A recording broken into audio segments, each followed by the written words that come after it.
In the middle of escalating tensions between China and the U.S., a speech from 5 years ago is going viral. In it, a Chinese Communist Party insider reveals how the regime plans to get the U.S. out of its way so that communism spreads around the world. The plan is detailed and ranges from manipulating U.S. elections to propping up enemies in America's backyard to deep infiltration, all the while in a quiet and covert manner. The bombshell speech is now making a splash online. So far, the original video hasn't been found, but the transcript is circulating widely on the internet. The original speech was given by a famous expert in China named Jing. He's known for his expertise on American issues. He also enjoys a high position at one of China's top universities. Multiple China experts say Jing's speech is credible, as his main points line up with the Chinese regime's actions over the past few decades. His comments are particularly valuable because they provide a rare glimpse into the mindset of communist leaders, what they think of the U.S. and their planned moves against it. Jing says the CCP has a 100-year plan, that is, to become the world's leader before 2049. But the United States stands as the biggest obstacle to that goal. Jing says Communist Party head Xi Jinping aims to make sure the regime can become as powerful as the U.S. in this generation, so that by next generation it can surpass and take charge of the United States. Jing compares the U.S. to the most valued employee in a workplace, handsome, capable, and in their prime. In that scenario, the Chinese regime had just been promoted to the number 2 position. Jing says the regime wants to squeeze out the U.S. in order to reach the top, but doesn't dare to start a war. So what's there to do? It has come up with other strategies. Jing says one of the main tactics is to become intertwined with the U.S. economy. That means pumping Chinese investment into the U.S. and controlling its market. He says the more intertwined they become, the harder it is for the U.S. to fight back. But for Beijing, Chinese investment in the U.S. also serves another major purpose, influencing the country's political system. Jing says the Chinese regime strives to make sure every congressional district in the U.S. has Chinese investment backing.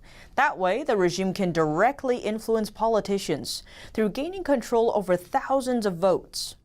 He added that actually the House of Representatives can be controlled, and explained some simple math to illustrate his point. The U.S. is home to over 300 million people. In the House, the number of representatives is capped at 435. On average, every congressional district represents about 750,000 people, but only around 30% will vote in elections. So effectively, a little over 200,000 votes decides candidates' fates. Jing says House races are usually quite close. He estimates the gap between each candidate is less than 10,000. In that case, he says if you have thousands of votes on your hands, you are the candidate's dad, meaning to say anyone who controls that number of votes controls the candidates and the election result. He went on to say that if China does a good job, it can buy the United States and turn the U.S. Congress into the Second People's Congress of China. The National People's Congress is China's top legislature. Jing noted that the regime also has other tricks up its sleeve, aside from manipulating elections, like fostering enemies in America's backyard.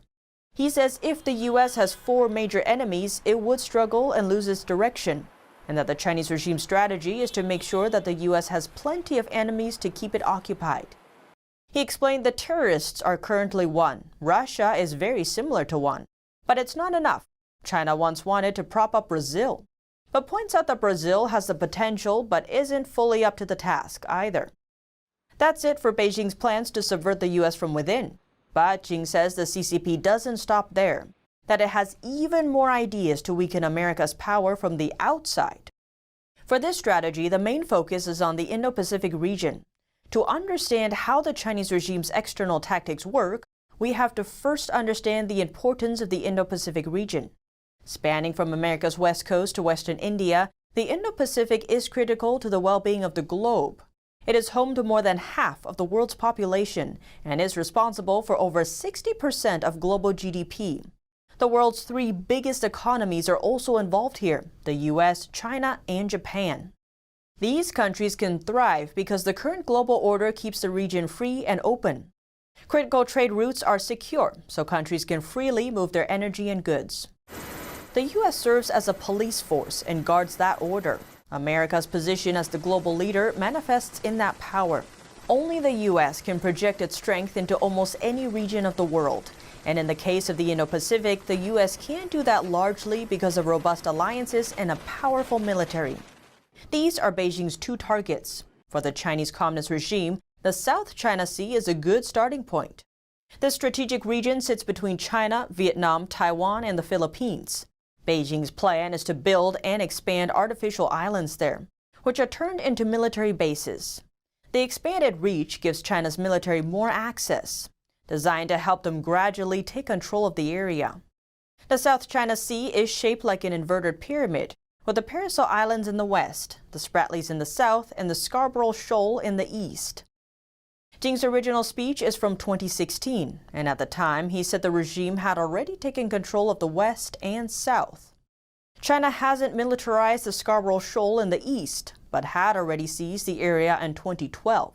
Jing explained that once China completes its control of the east, the South China Sea would become part of the regime's territory. Control in that area would give China the ability to choke out one of the world's most important energy and trade routes at any time.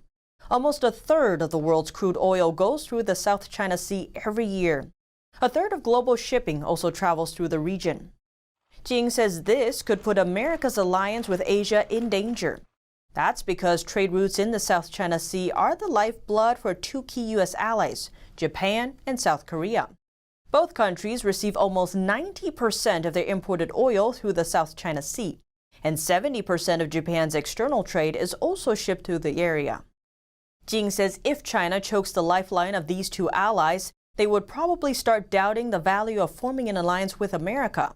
For Beijing, gaining control of the South China Sea gives it the ability to kill two birds with one stone. Aside from the alliance, a bigger target is the U.S. military. The U.S. military can project power in the Indian Ocean largely because it maintains a pivot point there. It's a military base called Diego Garcia. It sits near the center of the Indian Ocean and allows the U.S. military to quickly respond to any conflicts in the nearby region. Jing says if the CCP controls the South China Sea, it would be much harder for the Diego Garcia to get supplies from other bases in East Asia. Not only that, Jing adds that the regime is working to either build or control a string of key maritime choke points. It's known as the String of Pearls strategy. In the speech, Jing boasts that if the String of Pearls strategy is successful, seizing the Diego Garcia base would be a piece of cake. If that becomes a reality, the U.S. would lose its control over the Indian Ocean and its influence over the Middle East, effectively bringing its position as global leader to an end. He claims using this method allows the Chinese regime to peacefully rob the U.S.'s seat, even without a fight. As a final note in his speech, Jing noted that the strategies he touched on are secret tricks and instructed the audience to keep the information to themselves.